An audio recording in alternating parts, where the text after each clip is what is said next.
Hey, sixth graders, y'all ready for chapter 12, lesson 5?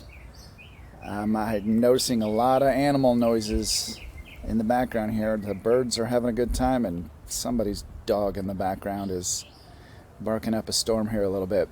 I want to go over your assignment that you guys gave me last. So I'm going to be flipping back and forth between slides and stuff, so there might be a little bit of editing and stuff going on here. So let's look at classroom practice 46. If y'all wouldn't mind pausing and going and finding that so you could look at it with me, that would really help you out a lot. Exercise 1, y'all did just fine. Be careful that you've got pattern 1 and pattern 2. So you're looking for transitive verbs with direct objects or plain old verbs with no direct objects. That would determine if it's pattern 2 with a direct object or pattern 1 with just a subject, noun, and a verb. I really want to talk about exercises 2, 3, and 4. Let's look at exercise 2 because you guys are getting a little bit stuck determining which case you need. Now, there are 3 cases. There's subjective case, where a pronoun will do a subject job. There's objective case, where the pronoun will do objective jobs, direct object, object of the preposition. And then there's possessive case, which would be a possessive pronoun adjective. So my suggestion to you is, number 1, don't guess. I can tell when you're guessing. Do not go with what sounds good. Do not guess. Classify the sentence. Okay? So in exercise number 1, for instance, it says, mother is feeling better would be the subject noun, and you got a verb phrase here. What that's telling me is that whatever's going in here is telling me about mother. That means you're looking for a possessive pronoun adjective. Let me see if I can label that. PPA. So first of all, which case do I need? I need possessive case. Now between the two, which one's the possessive pronoun adjective? His mother is feeling better. In sentence number 2, Lindsay and somebody went to the movies. Looks like right here is the subject of the sentence, and it looks like it's compound. So I'm just going to put compound subject noun here. Okay? Went would be your verb, which means I need a subject pronoun, and it'll be a compound subject pronoun here, which means I need subjective case. So to test it, you can just use the singular subject pronoun. Would you say me went to the movies or I went to the movies? I is the subjective case pronoun. That's why it would work in a subject job. In number 3, Ian played soccer with Seth and me, I think it was. I'm going to put that in right now. Now, to check it out, it looks to me like this is a prepositional phrase, which means this is a compound object of the preposition. So which case am I going to need for a compound object of the preposition? I'm going to need objective case. If you want to test it, get rid of the compound. Ian played soccer with me. That sounds good. That's why I know I need to use that one. In the last one, can't remember what the words in here were. They invited, I've got they is the subject pronoun, and invited would be the verb. So it's going to be they invited whom, which means once I test this, this is going to be a direct object. I think it's a compound direct object, which means I need objective case for the compound direct object. I hope that helps a little bit. For exercises 3 and 4 down at the bottom of classroom practice 46, use your verb chant charts. All right, there's a very handy one on reference 153 that'll help you out. It has all of it. Remember, when we read this together, we said become, became, has become, is becoming, for instance. But when you fill in the chart for your homework, I want you to include all the helping verbs. So if I were to look at where, which is your second one, it's down here at the bottom, I want you to write wear, wore, has worn, have worn, had worn, and you can just write it just like this: has, have, had worn, and then am wearing, is wearing, are wearing, was wearing, were wearing, and again, you can just write it just like that. Okay? When it comes to the tenses, look at the first column and tell me what tense it is. Is it simple present, simple past, or simple future? They're each easy to tell. Simple present is going to be the S's or no S's. Simple past is going to be the EDs, Ds, or Ts, or it'll be irregular. And simple future is going to have a helping verb like will or shall. In the past tense forms, you guys are doing much better of only writing the past tense form. That, of course, would be the one in this column, which means I should have no helping verbs at all.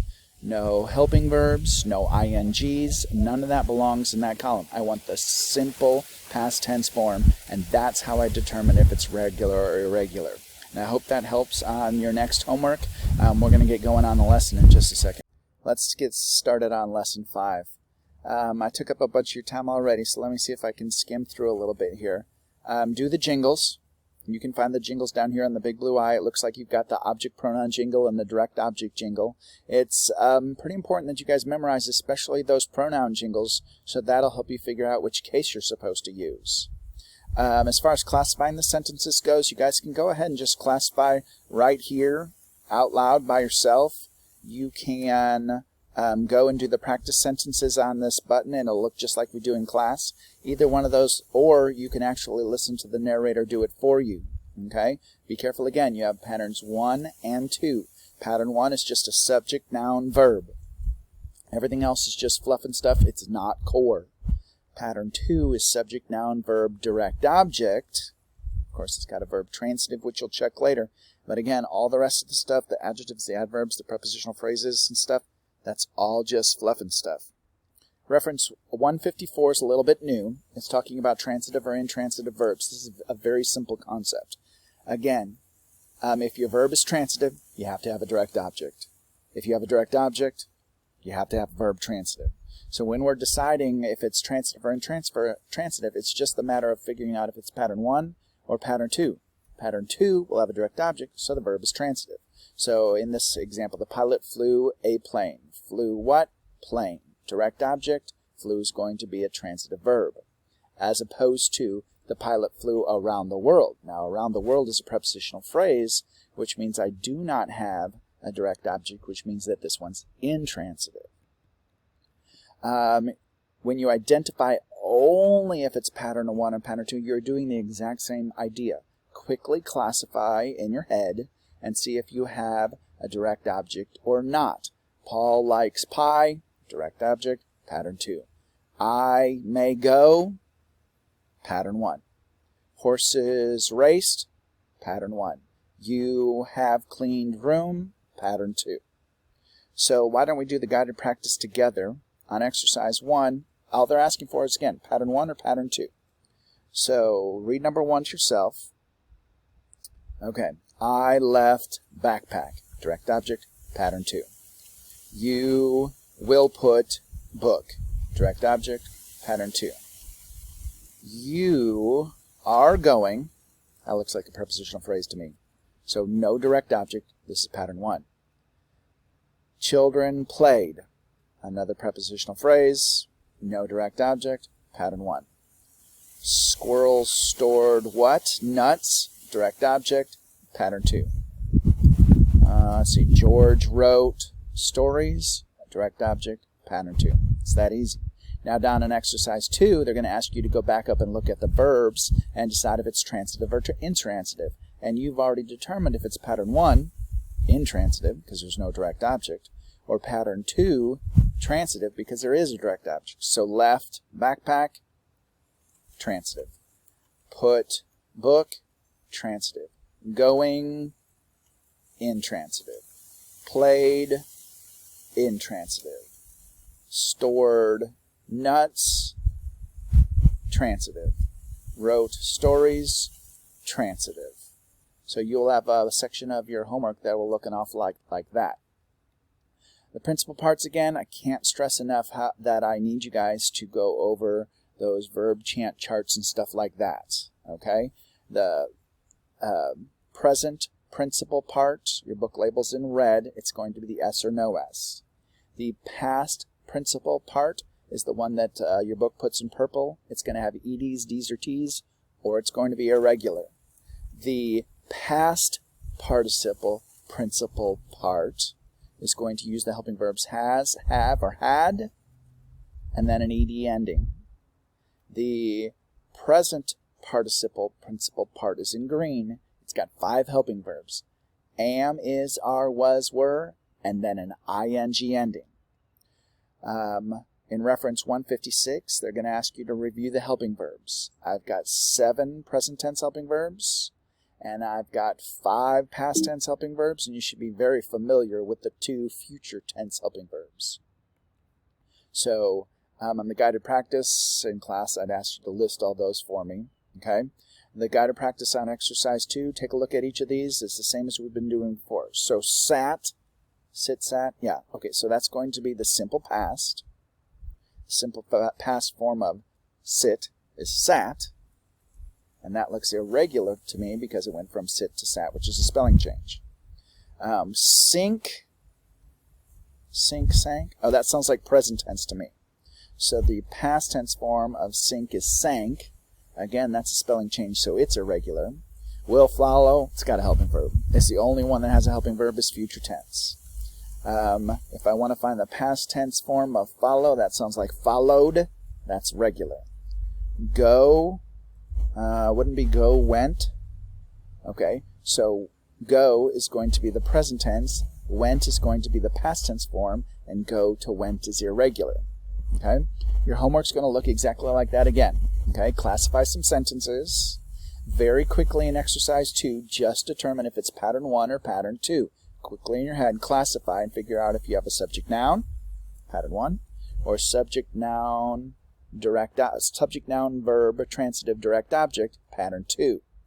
That'll also help you on exercise 3, because pattern 1 verbs are going to be intransitive, pattern 2 verbs are going to be transitive.